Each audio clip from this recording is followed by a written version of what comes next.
Johns Hopkins University's policy on ICE agents is making some waves on campus. The university telling faculty and students to not intervene with federal agents' operations.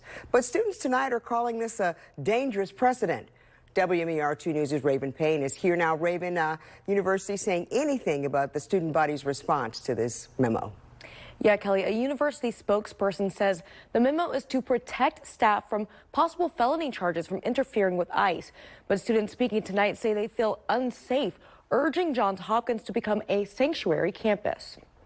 Johns Hopkins students stood with religious leaders Wednesday night, calling on the university to protect students from ICE. The press conference was organized by the Council on American Islamic Relations, or CAIR. This comes after a memo from the university instructed students and staff not to interfere with ICE agents' operations if they come on campus. Students declined to share their names for safety reasons, but tell me that memo created a chilling effect. It's terrifying, and you see these echoes of our history reiterated today. So we were just horrified to hear this. To add on to that, it has basically just told us that the university does not have our backs, that the university is not there to protect us at all, and they've actually made it easier for our vulnerable communities to get arrested or hurt.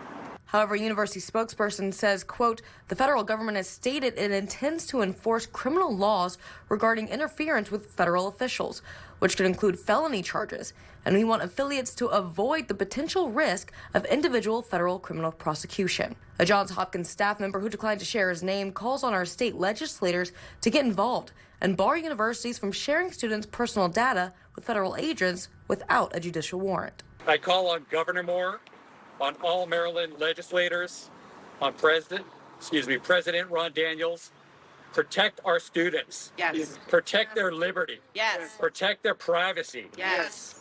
Governor Moore signed an executive order. This is the time to have courage and act. However, university spokesperson says the university does not provide information about the immigration status of members of our community unless required by law. Student Clark Dadavi wasn't involved with Wednesday's demonstration, learning about the memo from WMAR 2 News. When I think about how some of my friends could just be prosecuted or without even any type of forewarning, it could just be, right, people are saying disappeared off the streets.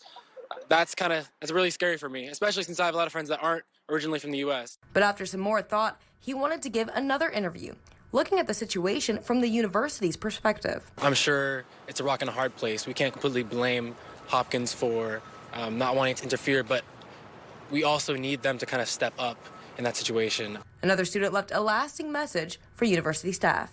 To Johns Hopkins University faculty, when your students and children ask you what you did when your community members were being unconstitutionally snatched off your campus and sent to detention camps, will you be proud to say, I did not intervene? And as of right now, we've heard no reports of ICE agents conducting investigations on Johns Hopkins campus. All right.